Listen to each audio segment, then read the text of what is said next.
Hola, ¿cómo andan? En este video vamos a explicar el texto de Tenty Fanfani, Socialización. El texto discute sobre el concepto de socialización, que es central en la sociología. La socialización se refiere a cómo se produce la subjetividad. ¿Cómo aprendemos desde que somos niñas a ser parte de nuestra sociedad? ¿Cómo nos integramos a la sociedad? Bien, hay distintas visiones sobre qué es la socialización y cómo se produce. En este texto vamos a ver dos grandes visiones que discuten entre sí. Por un lado, el modelo clásico, con el cual Tenty Fanfani no está de acuerdo. Por otro lado, las teorías contemporáneas, que justamente discuten contra el modelo clásico. Arranquemos entonces por el modelo clásico. Esta visión entiende a la socialización como un proceso que va de lo social a lo individual, en donde el individuo no hace nada más que incorporar cosas sociales.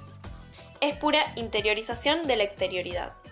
¿Qué quiere decir esto? Que todo lo que es, piensa o siente, o sea, toda su subjetividad, está conformada por lo que fue incorporando del medio social en el que vive: normas, formas de comportarse, valores, sistemas materiales, sistemas simbólicos, etc. El individuo sería construido por la sociedad. El modelo clásico entiende al individuo como si estuviese totalmente moldeado por las instituciones por las que fue pasando: la escuela, la iglesia, la fábrica, etc. Es visto como un agente totalmente pasivo, no hace preguntas, no reflexiona, no aporta nada propio. No hay nada en él, en su subjetividad, que no venga de su medio social. Sería como una especie de individuo supersocializado.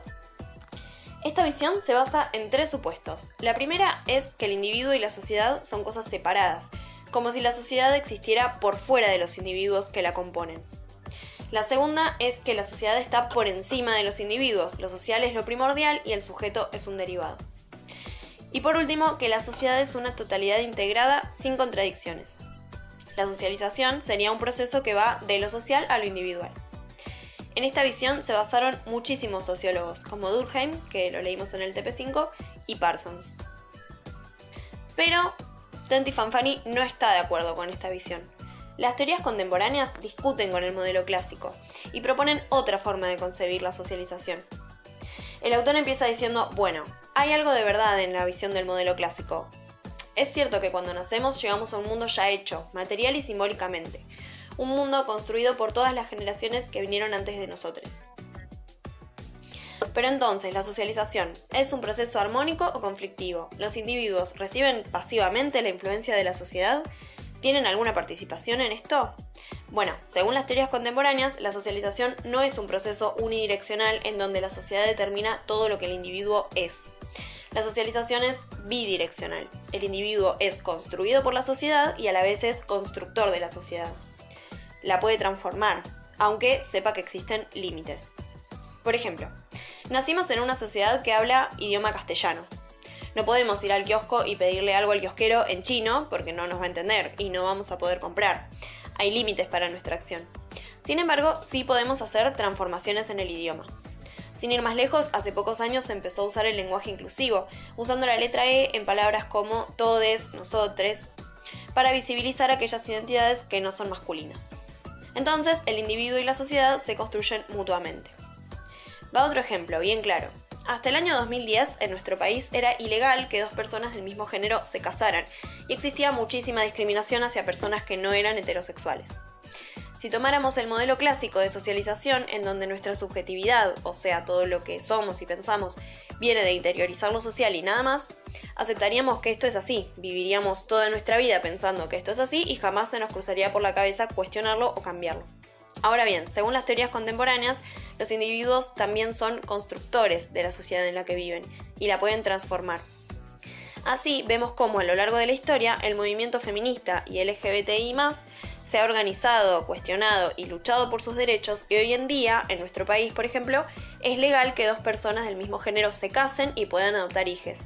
Y hay menos discriminación y violencia hacia personas del colectivo LGBTI. Aunque lejos estamos de poder decir que no existe la discriminación y violencia hacia personas LGBTI+. Pero no podemos pasar del individuo supersocializado del modelo clásico a pensar al individuo como subsocializado, como si la sociedad no hubiese influido para nada en él y fuera totalmente libre.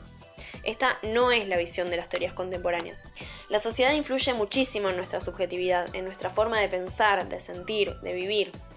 Para que se den una idea, el autor cita a Bourdieu, un sociólogo contemporáneo muy importante que habla de cómo la socialización deja huellas hasta en el cuerpo. Con esto quiere decir que mediante la socialización aprendemos no solo formas de pensar, también formas de movernos, gesticular, caminar, hablar, vestirnos. Otra crítica que le hacen las teorías contemporáneas al modelo clásico es esta. El modelo clásico supone que la sociedad es una totalidad integrada, sin contradicciones. Las teorías contemporáneas critican esto, dicen que la sociedad es compleja y llena de contradicciones. En el último apartado del texto, el autor hace una reflexión sobre lo escolar, teniendo en cuenta que la escuela es una institución a donde van las niñas desde sus primeros años y por lo tanto cumple un rol fundamental en la socialización, es decir, en la formación de la subjetividad de las personas. Por eso el autor se pregunta, ¿cuál es la capacidad de la escuela para construir subjetividades? Algunas corrientes pedagógicas del siglo XIX se basaron en el modelo clásico. Pensaban, si el individuo solo interioriza lo exterior, entonces desde el Estado podríamos construir la subjetividad de los individuos a través de las escuelas. Podríamos construir ciudadanos ideales, usando la escuela como fábrica fordista de ciudadanos. Pero desde las teorías contemporáneas de la socialización podríamos contestar que no es así. Primero, porque es imposible controlar todo el proceso de formación de la subjetividad de un individuo. Y segundo, porque tampoco es a lo que deberíamos apuntar. Según el autor, lo que la escuela debe hacer, en vez de buscar construir subjetividades y ciudadanos ideales, es ofrecer oportunidades de aprendizaje abiertos y diversos. Un espacio donde las nuevas generaciones puedan experimentar y asumir valores universales necesarios para la convivencia pacífica y democrática y para el desarrollo de sus potencialidades. Bueno, esto fue todo por ahora, nos vemos en el video de Becker.